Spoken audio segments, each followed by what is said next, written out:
It took a little bit of time. I mean, I knew I'm a child of an alcoholic who's a child of an alcoholic. I knew that this program worked because I saw my mother get sober and I saw my older sister get sober. Wasn't sure if I could do it, but I had a glimmer of hope. I was just welcomed with open arms, and very, very early on in my recovery, the compulsion was lifted. And then I soon became able to learn to love myself. And once I did that, that's when I really fit in my own skin and in this fellowship. It's been a godsend. Welcome to the Daily Reflection Podcast with your hosts Michael L. and Lee M. On the show, we try to provide inspiration through interviews with members of the recovery community. We are not aligned with any 12-step or recovery program, but you may hear them mentioned throughout the course of an interview. Today's February 21st, and Laura S. joins us from Frederick, Maryland. She's got a great story. She's sharing on the spiritual concept, I'm part of the whole. I hope you enjoy this episode. Hey, good morning, Lee. How are you? Good morning. I'm great. It is February 21st, and I'm doing well. That's great. What's on the agenda for today? Well, I am very happy to let you know that we have my friend Laura S. from Frederick, Maryland on with us this morning, and she's going to be talking about the daily reflection, I'm part of the whole. Oh, fantastic. Well, Laura, welcome to the podcast. It's great to have you on the show. Thank you. It's good to be here. Well, we always get started in the same way. We ask the guest if they would read the daily reflection for today, February 21st. Would you get us started? Sure. As they said, today is February 21st, and the reading is, I am part of the whole. At once, I became a part, if only a tiny part, of a cosmos. This is taken from As Bill Sees It, page 225. When I first came to AA, I decided that they were very nice people. Perhaps a little naive, a little too friendly, but basically decent, earnest people with whom I had nothing in common. I saw them at meetings. After all, that's where I saw them at meetings. After all, that was where they existed. I shook hands with them, and when I went out the door, I forgot about them. Then one day, my higher power, whom I did not then believe in, arranged to create a community project outside of AA, but one which happened to involve many AA members. We worked together. I got to know them as people. I came to admire them, even to like them, and in spite of myself, to enjoy them. Their practice of the program in their daily lives, not just in the talk at the meetings, attracted me, and I wanted what they had. Suddenly, they became we, and I've not had a drink since. Wow. What do you think about that, Laura? How does that resonate with you? Fully. Because, before I quit drinking, I knew I didn't fit anywhere. The only place I ever felt like I fit, was behind the bleachers in high school, drinking Mad Dog with the other people who didn't fit. Come to find out, it's the same group of people now. Wow, that's beautiful, Laura. How does that resonate with you? Well, Lee, before I quit drinking, I was one of those people that never felt like they fit anywhere. The only place I ever felt like I fit was in high school for a brief glimpse of time when I was, hanging out behind the bleachers, drinking Mad Dog with the other people who didn't fit. Come to find out, when I got to the rooms of AA, it was the same group of people. But now we fit, and we don't have to hide behind the bleachers anymore. So, yeah, I found where I fit. I am part of a whole. Yeah, that's amazing. So did you feel like you fit from the very first day, or did that take time for you? It took a little bit of time. I mean, I knew I'm a child of an alcoholic who's a child of an alcoholic. And I knew that this program worked because I saw my mother get sober and I saw my older sister get sober. Wasn't sure if I could do it, but I had a glimmer of hope. And I was just welcomed with open arms. And very, very early on in my recovery, the compulsion was lifted. And then I soon became able to learn to love myself. And once I did that, that's when I really fit in my own skin and in this fellowship. It's been a godsend. What is your sobriety date? My sobriety date is June 15th, 1988. And when you came into the program, did you get it right away? No. Tell me about that. I came in the fall of 87, and I went through detox and rehab and halfway house, and finally moved out on my own, shared an apartment with the gal. And when I was about 10 months sober, I went back out for one night and had a not yet. Woke up next to the toilet, covered in urine and blood and vomit, and that was my last drink. And that was on June 14th, 1988. It was my brother's birthday. And I just said, whoa, I had a not yet. I'd heard about not yets, But then I also started hearing that you don't have to have all the not yets, And I just prayed a lot. And I asked God to give me the strength to do what I needed to do, not to pick up anymore. Very shortly after, the compulsion to drink went away. And I got involved in a pretty good, steady home group that had meetings around the clock 7 days a week at a facility that had lots of meetings. And I was told to get with the women and get a sponsor, and I did those things. And once I started doing service work, I was able to start building a network around me that was mine, not my sister's, not my mom's. It was my network. Those women in that network saved my life. They told me it was normal to feel the way I did. They told me if I didn't want to feel that way, that this is what they did. And I just started, following direction. I was told, these aren't suggestions. This is how we did it. If you want it, we suggest that you do it. But it's your choice. So I wanted it.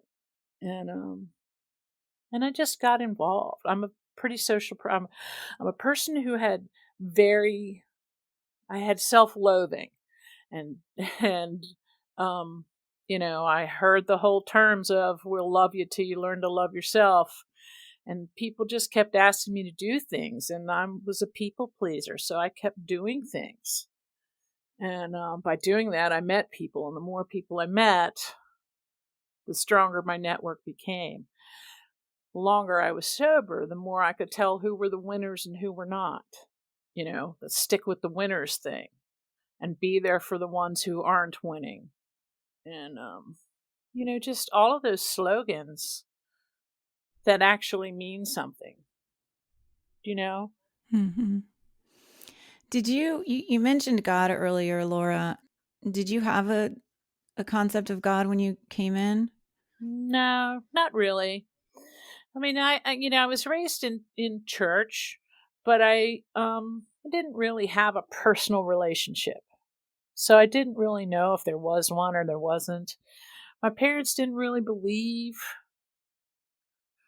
and so I was, my grandparents did. I went to Bible school when I was, 7, 8 years old, that kind of stuff during the summer, but I didn't really have a personal concept. And I didn't get it until I started working with my sponsor. And she used to sit next to me in meetings, and somebody would share something and she'd say, that's a God thing. or I'd share something that was going on with me or that didn't happen that I wanted to happen. And she'd say, that's God working in your life. And then I started seeing it in other people's stories when they shared how God was working in their lives, a higher power. I didn't really start calling it God till I was probably 2-3 years sober. But now I have a real personal relationship with my higher power I choose to call God.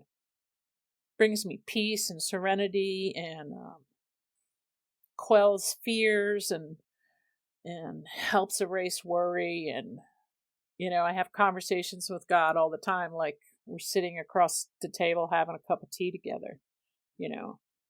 I'm not a real formal get down on my knees kind of gal. Used to in the early days when I was told to pray whether I believed or not, because it was the practice of praying that would help me. I like that visual. Right? I like the easier, softer way of communicating with your higher power. You mentioned earlier that you experienced self-loathing. Yeah, it was beyond low self-esteem. I think that's common among people that come into the program, addicts and alcoholics. I'm curious where you think that comes from, number one. And number two, do you still experience that today? The old tapes do run sometimes. Like when Lee first asked me to do this, I was like, I will never sound as eloquent as she does. That was my immediate response. And I actually typed it out to her. But she reminded me, you've been doing this for a long time. You know how to talk to people. I'm like, oh yeah, you're right. I do. That's why the fellowship is so important. It's Yeah. almost like a surrogate brain. We hear things in our own mind that might not be true, and then we bounce them off of our fellowship and we get the truth. Well, you might have to bleep this, but I have this little critter that sits on my shoulder, and his name is Freddie Fucker. I love that. And Freddie lies. Freddie has always lied, will always lie. And that good angel, bad angel thing, whatever you want to call it. But for me, it's Freddie. And Freddie creeps up all the time for me. It just and I don't know if it's genetics or what it is. I know for me personally, my father didn't believe I was his child, but there's no doubt genetically or any of that. I mean, I look just like him, but when I was young, his insecurities thought my mother had fooled around on him, and my mother will tell the story there. She says, nope, I was too uptight with him. What made him think I was going to be out there with somebody else? So, but I am my father's daughter, and it came out, in family therapy when I was a teenager, and, I held on to that anger for a lot of years, and I drank at it, but my mom, like I said, was a good alcoholic, and I, being the good middle child, was a very good bartender. I knew by the way she closed the car door when she got home from work whether she needed a highball or a lowball, and it was ready when she walked in the back door. And shortly after that, I figured out, wow, if it makes her life better, it's gotta make mine better. And I started drinking. I was 11 years old. It's amazing how much the stories of childhood still affect us today. I mean, even into recovery. We work the steps. We're doing this thing day in and day out, and those stories still pop up. So, what do you do now when they pop up?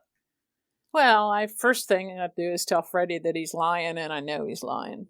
Or other ways, I just say to yourself, Laura, come on. You know better than this. That's your old tape. I have a good spiritual base.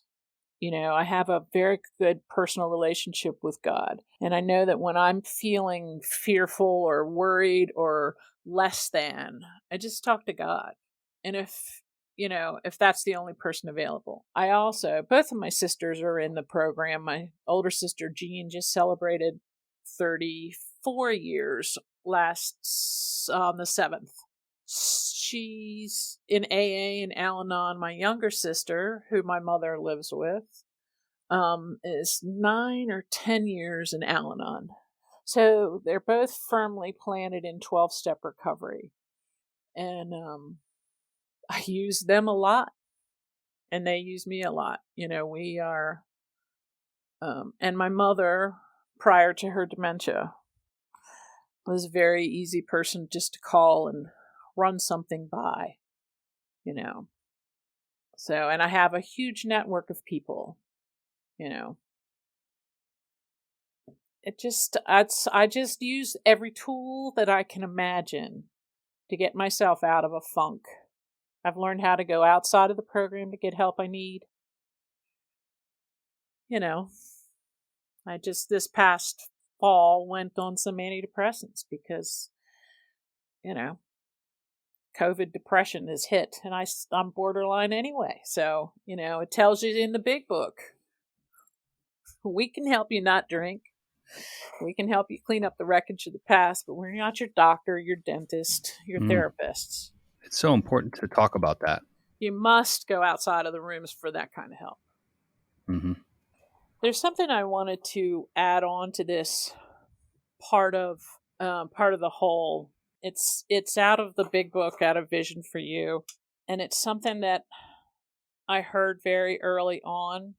There's 2 sections of this that I just want to share with everybody really quickly. I'm reading out of my copy of the first edition, so the wording may be slightly different, but it's in all 4 editions. Vision for You. It said, yes, there is a substitute. It is vastly more than that.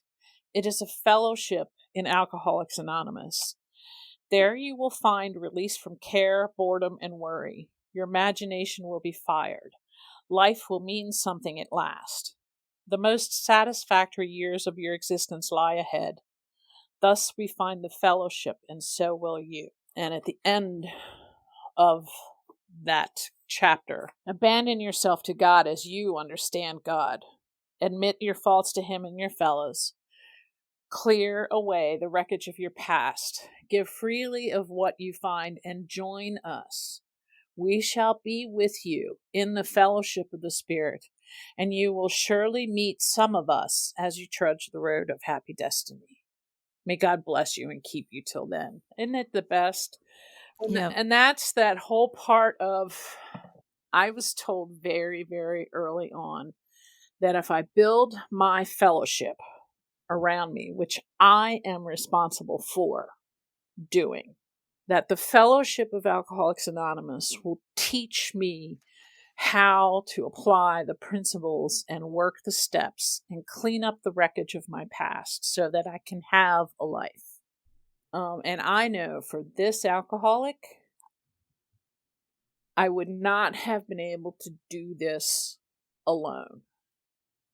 Now, I know in the very early days of our program, people did this alone just by reading the book, But I'm not of that generation. And I'm grateful because when I first got here, I was so toxic, I couldn't retain anything I read, much less know how to apply it in my life. But the women that I was lucky enough to be surrounded by, some of them 10 years my junior, they were teenagers, some of them, taught me how this program works in their lives and how to do these things, to do the meat of it, 4, 5, 6, 7, 8, 9. That 10-step doesn't come after 9. It comes every morning, every night, every afternoon, all day long. It's a 10-step. And once you clean up the wreckage of the past, then you have something to offer someone else. And this is all stuff that was learned by being part of. Lee, you've heard me say this. I'm a loud, proud, flag-flying member of Alcoholics Anonymous.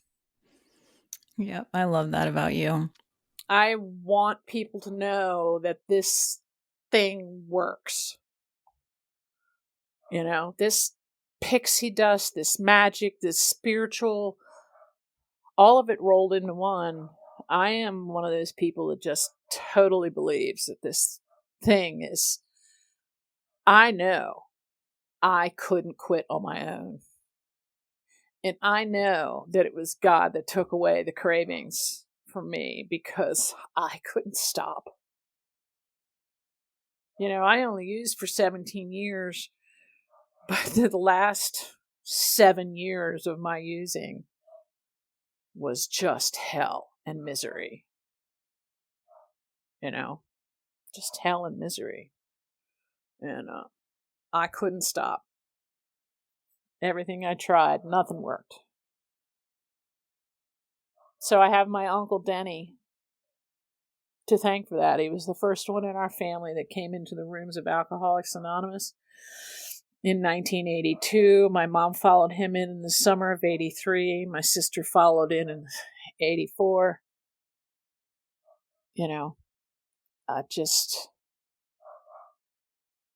87, sorry. And I just, I'm lucky. I come from a long line of alcoholics and drug addicts. But I also come from a long line of recovering alcoholics and drug addicts. Got lots of cousins in the rooms, too. So it's a pretty cool thing. Yeah. Do you feel like you've become, like the daily reflection states, you've become one of them? Oh, yeah. Definitely. And now I'm an old timer, Who knew? Who knew? We were talking about it just the other night on a meeting. My sister celebrated at her home group in Columbia, and they were talking about the difference between the 4th edition Big Book and the 3rd edition Big Book, how the acceptance is on the wrong page now. And us old timers still say 449. But I think it's like 417 or something like that. 417. Yep. I said, oh, well, we're old timers. We can't help ourselves. And I'm not one who could quote the book. I know what I've read and I know it's in there somewhere. And it took me a few days to find those passages because I knew they were there and I wanted to share them. But I want people to know, I used to hear it all the time in my early days that you may be the first knowledge anybody receives of the fact that there is another way. And I'm one of those people that believes there's many ways to get sober. I know that the 12 Steps of Alcoholics Anonymous is the way that worked for me. Period. Still does. So the daily reflections in the month of February are about step 2. What would you say to a newcomer about the second step? Believe that I believe. Same thing my sponsor told me. Believe that I believe. But I was told that I had to pray, whether I believed or not, because it got me in the practice of praying and talking to a higher power. And once I was around long enough, I could figure out what my own higher power was, whether it's a group of drunks, good orderly direction, or God, whatever you want it to be. They used to say it could be a tomato plant, it could be a doorknob, whatever you want it to be, but you have to get in the practice of praying. And just believe that I believe. That's what Robin used to tell me all the time. Believe that I believe. And then over time, you come to believe for yourself. Yeah. Or you don't. I know people that just don't. They believe in good orderly direction. A group of drunks, that's their higher power. And I said, and I was like, okay, we can be split, hairs around here. It's just semantics to me. Some days, a group of drunks is my higher power because God speaks through them. So, but if you don't want to believe, that's fine. You don't have to. Agnostics, stay sober. But I believe that there is a power greater than myself. And whatever that power is to you is for you to develop in yourself. And I'm not going to tell you how you should behave and believe. I know what I believe now. I know what I didn't believe when I got here. You know, when I first started having an inkling that there was a God in my life, and I thought, well, you don't want to have nothing to do with me because, I've done a lot of stuff that God wouldn't be proud of, And then it was pointed out to me that God probably was in my life during that time too, because I was still here to talk about those times and those choices that I made that weren't the healthiest choices for myself or my children. I had a 10-year-old and a 5-year-old when I got here. Well, they were 9 and 4 when I hit detox. Yeah. So, I just had to learn. It says, came to believe that a power greater than ourselves could restore us to sanity. Doesn't mean they will, but could restore us to sanity. Thankfully, most of the time I feel pretty sane. So, Laura, is there anything else you'd like to make the audience aware of? Anything else you'd like to tell the audience? Just remember that we will love you until you learn how to love yourself, if you haven't gotten there yet. And if you have got there, show other people how to get there. And by doing that, by being part of the whole, being there and showing up, suiting up, showing up, as one of my home group members says all the time. Suit up and show up. Because if you can walk tall, suit up and show up, even when you're feeling beaten and bruised, you're showing other alcoholics and drug addicts that we can walk through this thing without using. And that is showing love. Yeah, that's the magic of this stuff. Yep. The miracle. The miracle. Well, Laura, I want to thank you so much for joining us today and sharing your experience, strength, and hope. It's been my pleasure. Thanks so much to Laura for joining us today. And thanks to you for listening. Remember, you can find us on Facebook at facebook.com/groups/Daily Reflection Podcast. You can always check out our blog at blog.dailyreflectionpodcast.com. We write about recovery there. And you can find us on Twitter at Daily Reflector. Thanks, everybody. Have a great day.